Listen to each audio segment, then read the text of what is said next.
உனக்கு வாழ்க்கைனா என்னன்னு புரியணுமா, உனக்கு வாழ்க்கையில எந்த கஷ்டமும் இல்லாமல் இருக்கணுமா, உனக்கு ஒரு நான் பாடம் சொல்லி தரேன்னு சொல்லிட்டு என்ன சொல்றாரு கடவுள், நீ வீட்டுக்குள்ள போ அப்படின்னு சொல்லி சொல்றாரு.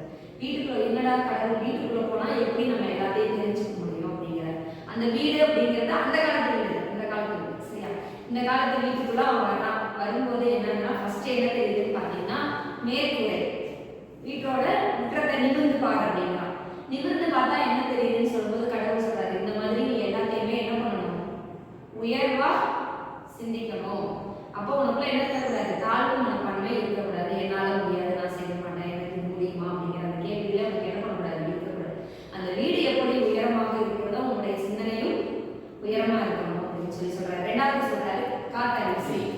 விசிறி என்ன தரும் நமக்கு, காற்று. அந்த காற்று நமக்கு படும்போது நம்ம எப்படி ஃபீல் பண்ணுவோம், ரொம்ப ஒரு மென்மையா ஒரு இனிமையா ஃபீல் பண்ணுவோம் இல்லையா. அப்ப அந்த குழு குழுன்னு இருக்கக்கூடிய அந்த காற்று அது உனக்கு வாழ்க்கையில கிடைக்கும் அப்படின்னு சொல்லி சொல்றாரு. அடுத்து என்ன சொல்றாருன்னு பாத்தீங்கன்னா கடிகாரம்.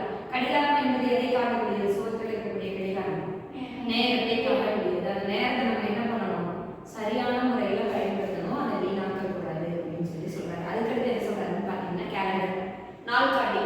ஒவ்வொரு நாளும் அதை என்ன பண்ணாது, பழச காமிக்காது, புதுதான் நம்ம என்ன பண்ணணும், சிந்திக்கணும் அப்படிங்கிறத தெரிஞ்சுக்கோ அப்படின்னு சொல்லி சொல்றாரு. அதுக்கடுத்து என்ன சொல்றாருன்னு பாத்தீங்கன்னா சேமித்து வைக்கக்கூடிய அந்த பர்ஸ், அது என்ன சொல்லுவோம், உண்டியல்னு சொல்லலாம்.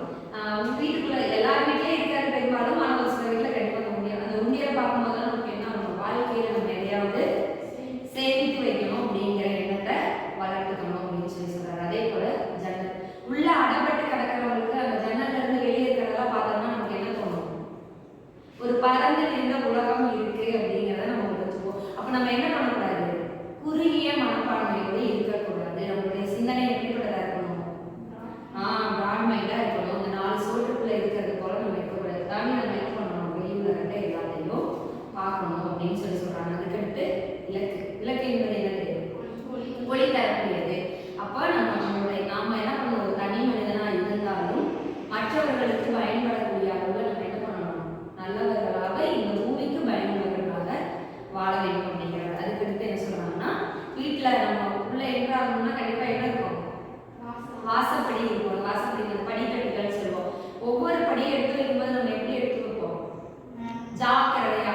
நம்ம ஜாக்கிரதையா எடுத்து வைக்கலன்னா என்ன, எங்கேயாவது போய் கீழே விழுந்து கை கால உடச்சிட்டு உட்கார்ந்து போயிடலாம். அப்போ கவனமாக இருக்க வேண்டும். வாழ்க்கையில நம்ம எப்படி இருக்கணும், கவனமா இருக்கணும். இப்படி ஒவ்வொரு பொருளும் நமக்கு ஒவ்வொரு பாடத்தை கற்றுக் கொடுக்கக்கூடியதாக இருக்கும்போது இவ்வளவு விஷயம் இந்த பூமியில இருக்கு, இதை விட்டு ஒன்றும் இல்லை, நான் எப்படி வாழ போறேன்னு நீங்க என்ன பண்ணாத, கவலைப்படாது. எல்லாமே என்னதான், ஒரு அனுபவம் தான். அந்த அனுபவத்தை கற்றுக்கொள் அப்படின்னு சொல்லி யார் சொல்லி கொடுக்குறது, கடவுள் சொல்லி கொடுக்குறாரு. சரியா, இது மூலமா யாராவது உங்களுடைய அனுபவங்களை பகிர்ந்து விருப்பப்படுறீங்களா? ஏதாவது ஒரு சின்ன கதை உங்களுக்கு இந்த கதையை வச்சு எனக்கு இது ஒரு நான் இதை புரிஞ்சுக்கிட்டேன், உணர்ந்துக்கிட்டேன், எனக்கு இது பிடிச்சிருக்கு அப்படிங்கிற மாதிரி நான் ஃபீல் பண்ணியிருக்கேன் அப்படின்னு சொல்லுவாங்க. டைமிங் எதிர்த்து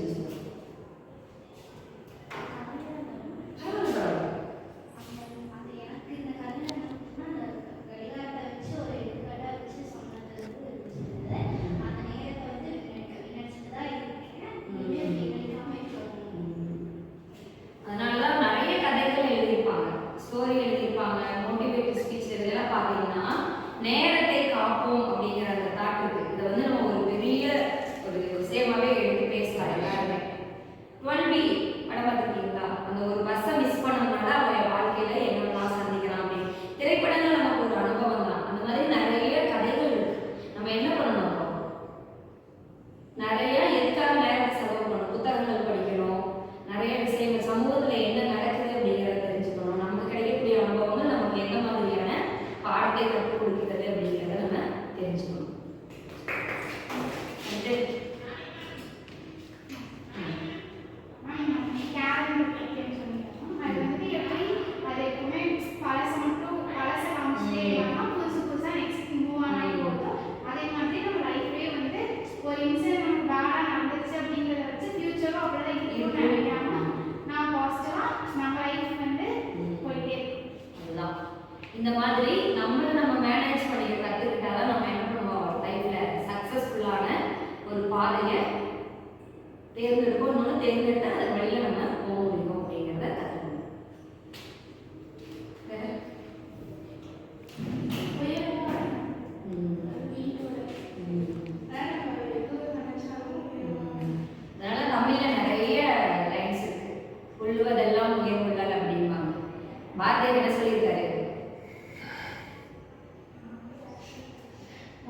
எண்ணம் உயர்வுடையதாக வேண்டும் சொல்லியிருக்காங்க இல்லையா? அதே போல அவருடைய எண்ணம் அவரவர் எண்ணம் போலதான் வாழ்க்கை.